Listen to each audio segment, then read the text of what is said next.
Economía para todos y vamos a conversar con Alonso Macedo, economista del IP.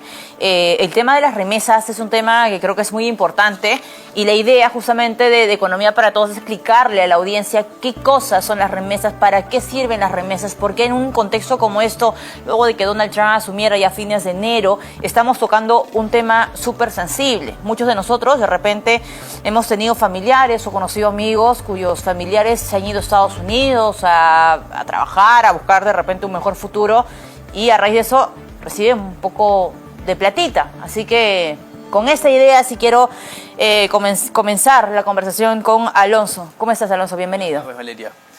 Sí, aproximadamente son 1 millón de peruanos los que viven actualmente en Estados Unidos y que han emigrado buscando mejores oportunidades, ¿no? Parte de la lógica de la migración es ir a un país, a una economía donde hay más oportunidades, mejores opciones salariales, ¿no?, de trabajo, y enviar dinero de vuelta a casa para ayudar a complementar el ingreso de tu familia que se queda en tu país natal. Eso es lo que se llaman las remesas. Son envíos de dinero del extranjero que ingresan al país. En el 2024, las remesas en el Perú ascendieron a 5.000 millones de dólares casi. 5.000 millones de dólares, sí, digamos que nuestro país capta a través de este concepto que son las remesas. Y en los últimos años, Alonso, ha ido, digamos, creciendo. Claro, en verdad 4.900, casi 5.000, son un 10% más de lo que se recibió en el 2023. Okay. Y en el 2023, eso también había crecido 20% respecto al 2022. Siempre doble dígito. Sí, ha venido creciendo a doble dígito y eso es histórico, ¿no? Esos casi 5.000 millones que hemos recibido es un máximo histórico. ¿Por qué? Principalmente por la fortaleza del mercado laboral en Estados Unidos. Es una economía que ha continuado creciendo y desafiando expectativas, ¿no? Ha crecido más de lo pensado en los últimos años y eso naturalmente atrae a migrantes y ofrece mejores oportunidades laborales. Ahora, Alonso, esto registrado en el 2024 que tú dices que es un récord, digamos, en la fotografía de los últimos 10 años, en los últimos 15 años, 20 años o en toda la historia, digamos, que se tiene registro de remesas en nuestro país. Es un récord histórico, ¿no? Estos 5.000 millones, porque cada vez más peruanos son los que migran, ¿no? Cada vez más dinero es el que es enviado. Entonces sí, y estas remesas ascienden a aporximadamente 1.8% del PBI de Perú. Ok, es ¿Sí? lo que puede producir una mina tranquilamente. Claro, es un porcentaje bastante importante. Claro. Si bien no somos los más expuestos, también hay que decirlo, es una exposición media, digamos, a estos flujos de remesas. ¿Pero por qué nos detenemos, perdóname, Alonso, en Estados Unidos? Estados Unidos, de los países donde fuente de remesas está en el primer lugar. ¿Cómo se compone esto? Sí, de estos 5.000 millones, la mitad vienen de Estados Unidos, ¿no? Okay. 2.500 millones provienen de peruanos que viven en Estados Unidos, porque es el primer destino de los migrantes peruanos, ¿no? Se estima que aproximadamente 3,5 millones de peruanos viven en el exterior y de esos 1 millón están en Estados Unidos.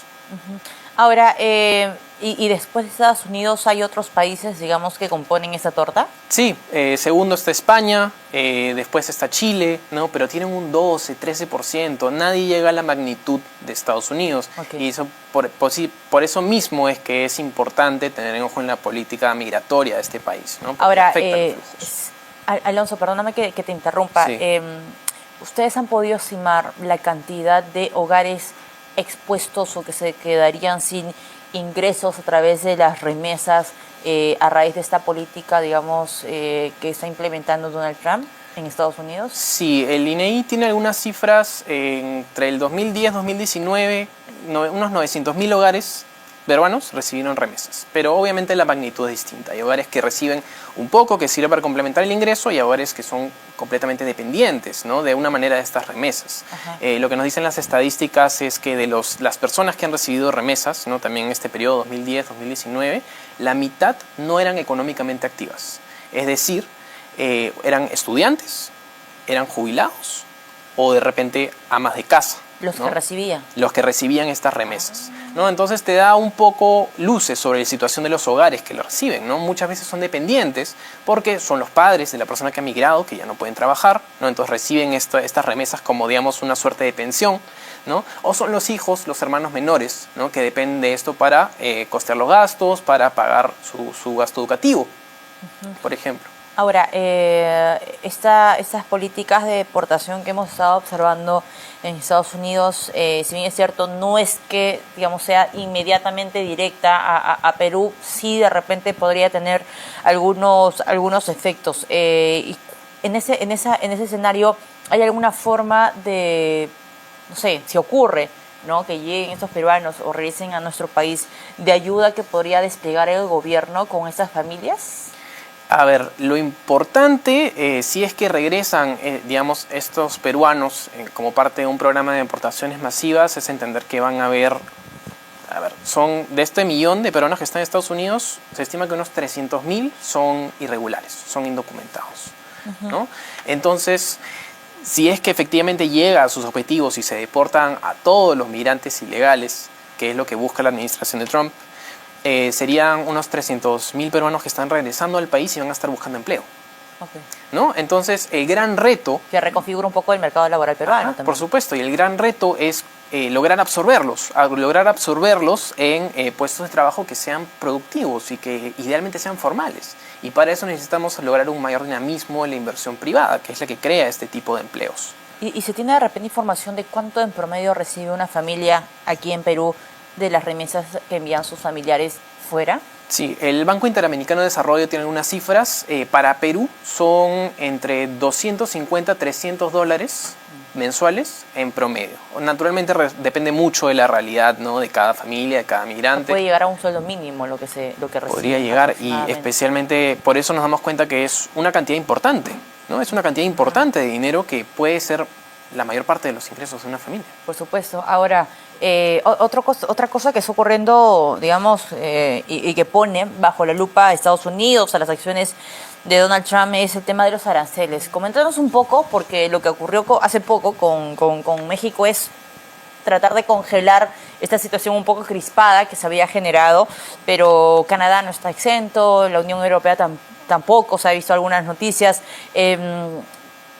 ¿Por dónde va Estados Unidos? ¿Cuál es la estrategia de Estados Unidos con poner los aranceles en medio de ese debate o de la conversación? Sí, hay dos lógicas detrás de los aranceles. Primero, entender que el presidente Trump y su gobierno son escépticos del comercio internacional. No creen que genere beneficios el libre comercio, okay, ¿no? Entonces, los aranceles sirven como, digamos, impuestos a los bienes que se traen del exterior, que se importan, ¿no?, a Estados Unidos, con el objetivo de hacerlos más caros, menos competitivos, ¿sí?, y que esos bienes más adelante puedan producirse en el mismo Estados Unidos. Okay. Lo otro es que al Estados Unidos, al ser la mayor potencia económica en el mundo en este momento, pueden usar el comercio o su poder económico como una especie de sanción. Lo hemos visto en el caso de Colombia, ¿no?, donde el presidente Petro se negó a recibir a los migrantes y la amenaza fue aranceles de 25%. Lo hemos visto en México, Canadá también, ya que hay otros objetivos, ¿no?, de seguridad en las fronteras, de evitar el paso de migrantes, de evitar el paso de sustancias ilegales. De las drogas, claro. Entonces son estas dos cosas, una, digamos, más puramente económica y otra que ya va más por el lado de las relaciones internacionales. Okay. Ahora, ¿sientes que, o de acuerdo a la mirada que ustedes tienen desde IP, Perú está expuesto a una situación como esta? ¿Estamos en una posición solamente de observar esta situación? ¿Puede tener un efecto indirecto quizá, no sé, de repente con las relaciones que tenga China o la Unión Europea, que no es poca cosa la alianza que tenemos comercialmente con China? Claro, que nos impongan aranceles directamente es un poco más complicado. Bueno, aunque hemos visto el caso del país vecino, ¿no?, que como sanción se le impuso la amenaza de un arancel. Entonces, dependerá de si es que hay algún impasse en nuestra política exterior, ¿no?, que choque con la de Estados Unidos. Pero por el lado económico, viéndolo de esa manera, nosotros exportamos principalmente productos de la agricultura no tradicional, ¿no?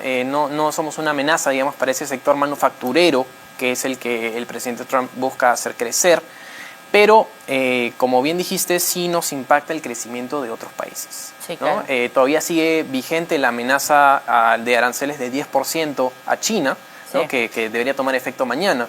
¿no? Entonces, si el crecimiento de China, sobre todo el crecimiento de la manufactura en China, se ve afectado, van a importar menos cobre nuestro, que es gran parte de lo que exportamos a este país, ¿no? Al mundo. Lo mismo también con el crecimiento de la Unión Europea, que es otro gran socio comercial nuestro, y del mismo Estados Unidos, ¿no? Hay estimaciones que dicen que si se mantienen estos aranceles en el corto plazo, también se puede reducir hasta un punto en el PBI de Estados Unidos. Esto lo dice Bloomberg. Alonso, sí. Esto que nos estás narrando y tratando de enumerar, ¿no?, lo que ocurre en temas de economía internacional, bueno, va a ser un gran reto para el nuevo ministro de Economía y Finanzas, ¿no? O sea, cómo lidiar, digamos, esta situación. Y hablando del nuevo perfil, el tema del déficit fiscal es uno de los retos o desafíos pendientes que él tiene. ¿Cuál es de las principales tareas, mecanismos, estrategias que él debería aplicar con respecto al déficit fiscal, que ya es un poco, bueno, bastante descontrolado, ¿no? Sí, desde el IPE ya hemos analizado bastante este tema del déficit fiscal y si bien se da por dos efectos, ¿no? Una contracción de los ingresos y un aumento de los gastos, sí, ¿no? Se espera que este año los ingresos puedan crecer como parte de el mayor valor de las exportaciones mineras, no han crecido los precios de los metales, pero el problema es que el gasto está descontrolado. Y eso es lo que se va a tener que tener énfasis en reducir, ¿no? La inversión pública, los gastos en remuneraciones están creciendo bastante. Entonces es una tarea también política de parte del MEF poder ponerlo bajo control. Y quisiera tal vez también tener una visión internacional sobre algún riesgo que puede representar este déficit fiscal. ¿Por qué? Porque ya lo ha dicho el BCR, compartimos nosotros también el análisis, que el resultado de las políticas comerciales, migratorias, la política fiscal de Estados Unidos es que se va a producir una mayor inflación, el dólar va a seguir fuerte. Esto supone también mayores tasas de interés, mayores costos de endeudamiento. Okay. Entonces, si somos un país que continuamente no puede controlar su gasto, se sigue endeudando más allá de lo que permiten las reglas fiscales, entonces nos vamos a encontrar eventos más cara. Okay. Y eso no es algo que queremos. Muy bien, Alonso, yo te agradezco que nos hayas acompañado esta tarde. Alonso Macedo, economista del IP, hablando justamente sobre el tema de las remesas, los retos para el nuevo ministro de Economía y Finanzas y con el tema de los aranceles que ojalá, esperemos, pueda detenerse de alguna forma. Directamente no nos golpea, pero podría tener grandes efectos indirectos, sí. Ok. Alonso, muchísimas gracias.